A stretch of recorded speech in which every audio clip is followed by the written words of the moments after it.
did a lot of far shots. He didn't seem to be too comfortable with close-ups. He wasn't good with characterization, but he was really good with action. Maybe that's his background as an animator again coming through. He was just terrific at that stuff. King, I don't think, lasted long there for a variety of reasons. I think Warner's was heading in a certain direction, and that direction was the direction that Tex Avery and Frank Tashlin were going. I think he was a serviceable director, but he went on to do very good work at Disney's later on, you know, doing Donald Duck cartoons and things like that. So I think it was just early days. I think it's just one of those things where he was cutting his teeth, learning the craft at the time. So I don't think you can really level too much criticism at it when the entire nature of the medium was still being created at the time. Bob Iwerks, you know, was really Walt Disney's right hand. And, you know, he really came up with the design for Mickey Mouse and animated those first seminal cartoons like Plain Crazy and Galloping Gaucho and Steamboat Willie and Skeleton Dance and the Silly Symphonies series. He was an amazing, facile draftsman. Leon needed a couple extra Looney Tunes. His plant was full, so he gave the 2 cartoons to Ub to do. At the Ub Iwerks studio, Chuck Jones and Bob Clampett went over to supervise 2 cartoons, Porky's Super Service and Porky and Gabby. Sure a swell day to go camping, isn't it, Gabby? It's interesting, those cartoons really aren't any more unique. They don't look like they were done by a different studio or anything. They look like they were done at Schlesinger. They're good Porky cartoons. Okay, all right. They're really a forerunner of what Clampett's unit was going to be. They really look like the early Clampett cartoons. You can see a little bit, especially in Gabby, some of Iwerks' little trademarks, like the little sparks coming out of the head to show astonishment.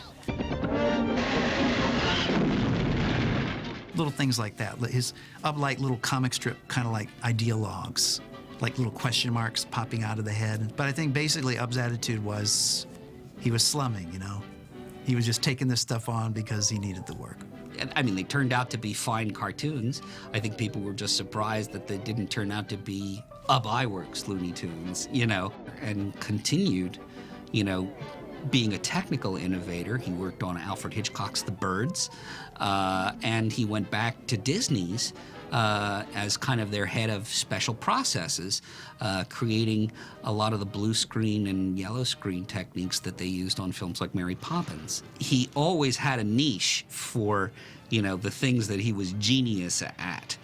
And I think that's really what he's best remembered for. Bugs Hardaway had a major impact at Warner Brothers, but not necessarily as a director. But he's the namesake of Bugs Bunny. You don't have to be crazy to do that, but it sure helps. Ben Hardaway was really a great guy. I really enjoyed meeting and being with him. His nickname was Bugs. We always called him Bugs. Bugs Hardaway was a story man at Warner Brothers who got to become a director. When Friz Freleng left to go to MGM, he was promoted to director. And so he was always standing in his doorway around noontime. And I went by one day and I said, "So congratulations, Bugs, what are you going to be doing?" He says, "I'm going to put a rabbit suit on that duck." So I figured what he meant. He was going to do a rabbit character with the characteristics of Daffy.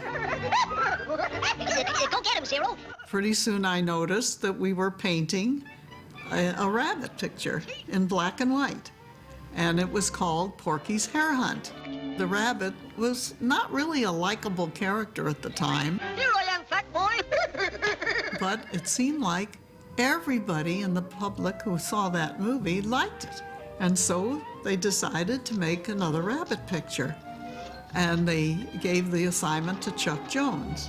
And the same thing happened. And so they decided to make another one. This time they decided to make the rabbit gray. And so Bugs and Cal Dalton got the assignment for the next rabbit picture. And this time they gave Charlie Thorson, who was our character designer, the job to